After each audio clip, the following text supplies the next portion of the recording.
Hello, girls, guys, or otherwise. This is Rich, and welcome to another Table Talk Thursday. I have our Table Talk Cube here. Again, as usual, I will leave in the bottom bar or in the description below where you can find your own Table Talk Cube. They don't have ones like this. They don't make this particular one anymore. However, they do have many other types with centralized themes. So anyway, getting to today's topic, like I said before, I am filming these on February 7th. I said that last week and the week before and whatnot. I am trying to get a healthy amount of these done in advance. I just we went out shopping before it got too bad with the snow, so hopefully yeah, hopefully the snow lets up a little bit so I don't have to worry about the roads tomorrow for work. Anyway, sit back, relax, get yourself some tea, and let's get on talking about today's topic. Today's topic is should you help someone in need if it endangers yourself?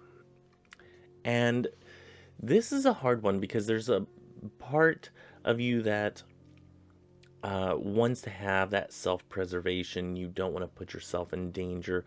Um, I would have to say that it depends on um, other factors.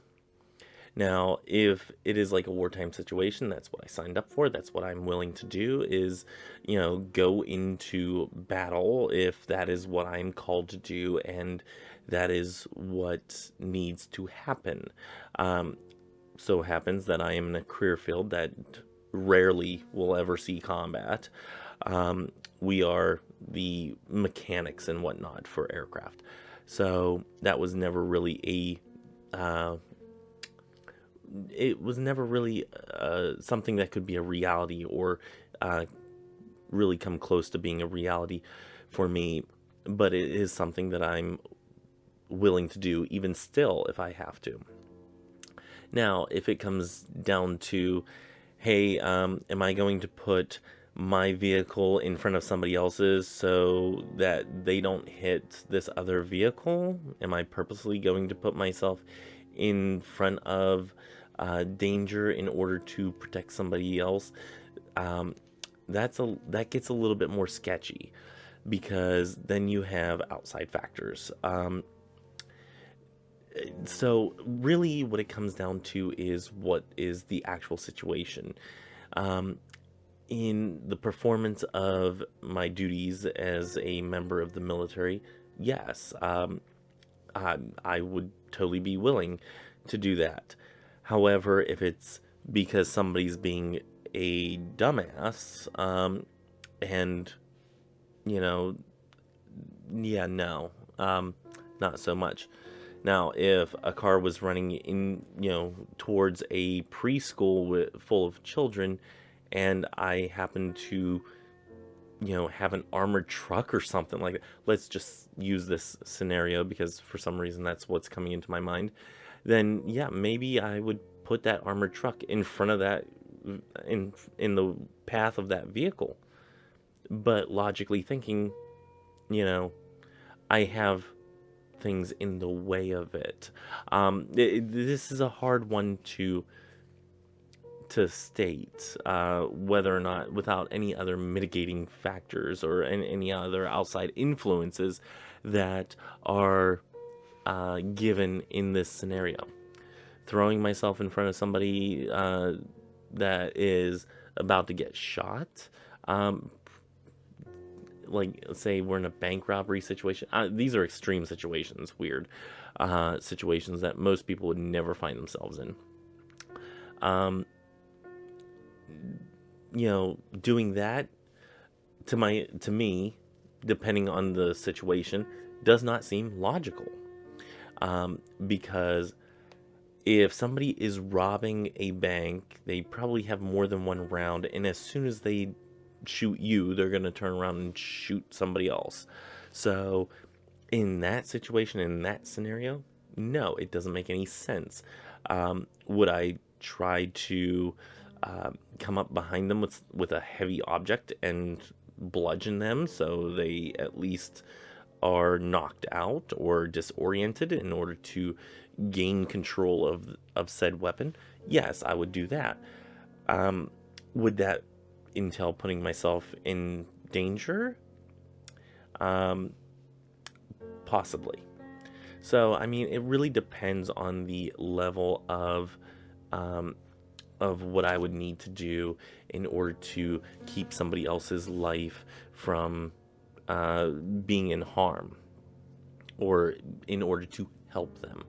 Um, Now, toning this down to maybe a more realistic manner, would I go up onto somebody else's house, some elderly person's house, in order to fix shingles on their extremely steep roof?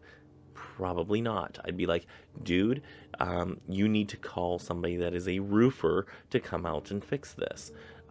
Having somebody that is trained for this, that has the tools for this, and might have equipment needed for this type of situation would be advisable. So I give that example because I have a couple shingles down, and yeah, on my roof, and it is a very steep pitch. So, something like that. Would I help somebody in that manner? No, because it doesn't make any logical sense. Why would I ever do that? Yeah, that's not a thing. But I mean, with this, you can go on and on, naming scenarios and whatnot. So it really, all in all, depends on: is this what you signed up for? Is this something that you are willing to do? Um, and then the factors of, what else is at play here? What else could happen after I am put into that danger? So it really comes down to the whole wide world of what ifs and what is the scenario. So this is probably going to be the shortest video of the table talks, because it really comes down to a lot of questions of what ifs and what is the scenario. So not really much else to go on this one. If you have something else, some other type of way of looking at this, or some other answer, then yeah, do a video response. I miss the old days of YouTube whenever we had video responses and whatnot. Just put that in the box. But I miss the old days of video responses and whatnot, where you could directly video respond to people. Unfortunately, that's not a thing anymore. But you can tell me, hey, I did a video response to this. Go to my channel, and I'll just pop on over there, watch your video, and I'll probably end up subscribing depending on what other videos you tend to make and whatnot. So speaking of subscribing, go ahead and hit that subscribe button and hit that like button and whatnot. And I will see you guys on Saturday. We're going through the Inner Temple Witchcraft in our Witchy Book Club series, so join me then. And until next time, may you have love, hugs, and ladybugs. Bye-bye.